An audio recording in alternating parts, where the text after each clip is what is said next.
Ben, great to speak to you here at the launch for Josh Taylor against Jack Catterall.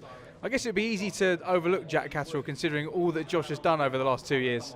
It would be, but this, as much as it's a huge opportunity for Jack Catterall to try and swoop in and become undisputed in one fight, as well as that being a motivation for Josh, bearing in mind that he's had to work, years upon years and undefeated fighter after undefeated fighter to achieve each one of those belts. This is a huge opportunity for Josh as well on a huge platform like Sky Sports. In his homecoming, after becoming the only four-belt undisputed champion in history from the UK. When people mention Josh Taylor when his career is all said and done, this is a potential night for him to mention, and it's important that Josh puts on a real showcase performance. When you look at some of the champions that Josh has beaten over the last 2 years, a number of them undefeated fighters before they stepped in the ring with Josh, how does Jack compare? There is a golfing class. The reality is there's a golfing class. However, we will prepare for Jack like he's the best fighter that's ever stepped foot on the planet. We're not underestimating him. We're preparing like he's coming better than he's ever been before.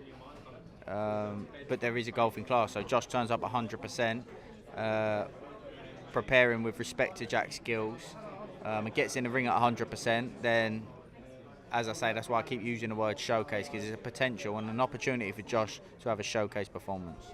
From a trainer's point of view, I did want to get your take on Jake Paul.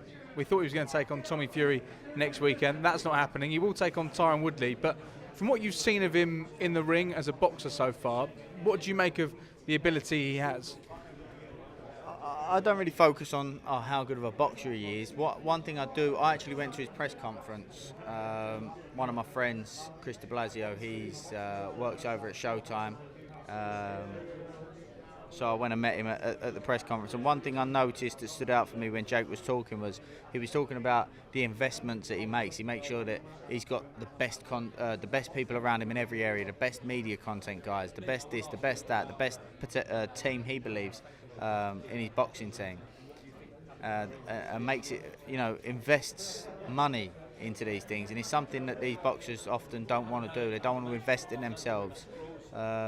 He's committed himself to this craft, and I imagine from what he started out at to where he is now is massive improvements, and I think that is something that a lot of boxers can look at and learn from. Obviously there's a golfing class between him and good quality professionals. However, like I say, the investments that he makes, the commitment he puts into his craft, and being the best he can be in any area, I think it's something to admire. Do you think we need to wait for judgment until we see him in the ring with a true boxer?